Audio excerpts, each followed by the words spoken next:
Silent है। तो अब जब सुप्रीम कोर्ट ने लिस्ट किया, किसी ग्राउंड पर किया होगा, वो कौन सा ग्राउंड है जिस पर कल हियरिंग होनी है? देखिए, जैसा अभी आपने बताया, मैं सुनने वालों के लिए खास तौर से 1 मिनट दीजिएगा। अनूप बर्नवाल का 2023 में जजमेंट आया था। उस जजमेंट में हमारे सुप्रीम कोर्ट ने कहा था कि एक सिलेक्शन क्राइटेरिया होगा, सिलेक्शन कमेटी बनेगी। उस कमेटी के 3 मेंबर कौन होंगे?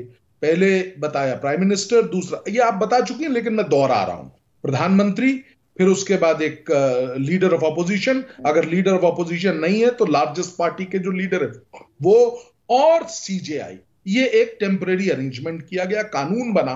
देखिए, इस अरेंजमेंट को क्यों किया गया? 2 चीजें, बहुत निष्पक्ष होना, जो इलेक्शन कमीशन है उसका निष्पक्ष होना बहुत आवश्यक है। ये किसी भारतीय जनता पार्टी या कांग्रेस या किसी अन्य पार्टी का चुनाव नहीं है, आम आदमी पार्टी का चुनाव नहीं है, ये भारत का चुनाव है। ये चुनाव किसी पॉलिटिकल पार्टी का नहीं है, इसलिए निष्पक्ष होना चाहिए और दिखना भी चाहिए कि ये निष्पक्ष है, पहली चीज। दूसरा, इस जो अपॉइंटमेंट है, इस अपॉइंटमेंट में सरकार का प्रभाव बिल्कुल नहीं दिखना चाहिए। ये 2 बातें उस जजमेंट में, अनूप बर्नवाल में, बहुत खुलासे के साथ तरतीबवार तरीके से कही गई थी। अब एक प्रश्न मैं उठा रहा हूं और बात को अपनी समाप्त कर दूंगा, मैं ज्यादा नहीं व्याख्यान करूंगा। जब क्या जो अभी नया लॉ आया है उसके तहत prime minister, cabinet minister, any minister of cabinet level, और तीसरे हैं अपोजिशन के लीडर, तो क्या इसमें डोमिनेशन किन का हो गया? मुझे ऐसा लगता है कोई भी जवाब दे देगा, 2 लोग एक तरफ के हैं और तीसरा व्यक्ति तीसरा तरीके तरफ से है, तो क्या यह डोमिनेशन सरकार का नहीं दिखता?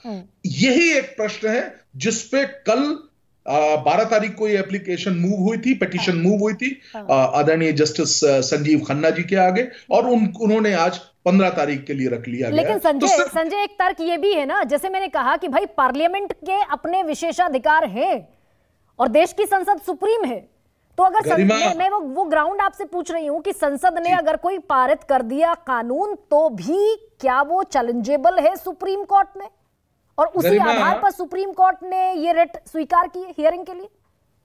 गरिमा, आपको ये मानना पड़ेगा, और ये जो हमारा जो सिस्टम है उसे हम लोग कहते हैं, हम लोग गवर्न होते हैं चेक्स एंड बैलेंसेस के सिस्टम के साथ।